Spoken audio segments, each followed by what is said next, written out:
I hope everybody has had a great Tuesday. Thanks to a stationary front that has been impacting our area over the last 48 hours or so, we have finally seen some good beneficial rainfall. But like my boss, Chief Meteorologist Ed Piotrowski, has said numerous times, it has truly been feast or famine when it comes to the rainfall totals. In other words, some areas have seen 4, if not 5 inches of it, while other locations have barely seen a single drop of it. However, considering the drought we are in, we are going to take anything we can get. Now, I hope that you all have enjoyed the relatively cooler weather that we have had today, because temperatures are warming up heading into the second half of the work week, all thanks to a large area of high pressure that's going to be dominating much of the eastern half of the nation. Our temperatures are warming back up over the next several days.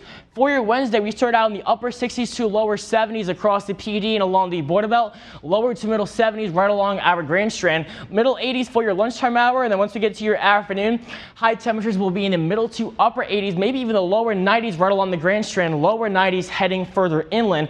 And over the next 5 days, here's a look at your temperature and your heat index forecast. Highs will be in the lower to middle 90s across the PD and along the border belt. Heat index values back into the lower to middle 100s, and then right along the Grand Strand, we are going to have a wind coming out of the south, and as that wind goes over the Atlantic Ocean, it draws in a little bit more moisture right along the Grand Strand, and that will allow our heat index values to potentially get as high as 109, possibly near 110. As we head into your upcoming Friday.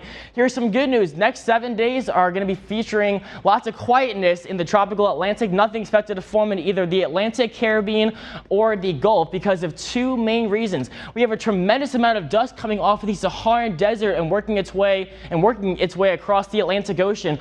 All of this dust is acting as very dry air, and it's basically absorbing all the moisture that a tropical system would need to not only form but also to get better organized and strengthened. And along with that, because of the ongoing El Nino in the eastern Pacific Ocean, we have a tremendous amount of wind shear. And in case you don't know what wind shear is, that's a change in wind speed or direction as you go from one level of the atmosphere to another. And hurricanes and tropical systems need to stay vertically aligned throughout every single layer of the atmosphere. And the second that you throw wind shear into the picture, it's immediately knocking that storm off of its balance, and it's becoming very disorganized or discombobulated in a way. So the fact that we have so much wind shear out there, nothing is going to be able to sustain itself when it comes to the tropics. So thankfully, because of all the dust out there and also because of the wind shear, nothing is expected to form in the tropics over the next 7 to 10 days. When it comes to when we typically see the next name storm on the list, we're going to be at the B name now. It typically comes around July 17th, so we are approaching that date. But again, I'm very happy to report we are not expecting that B name storm to form anytime soon.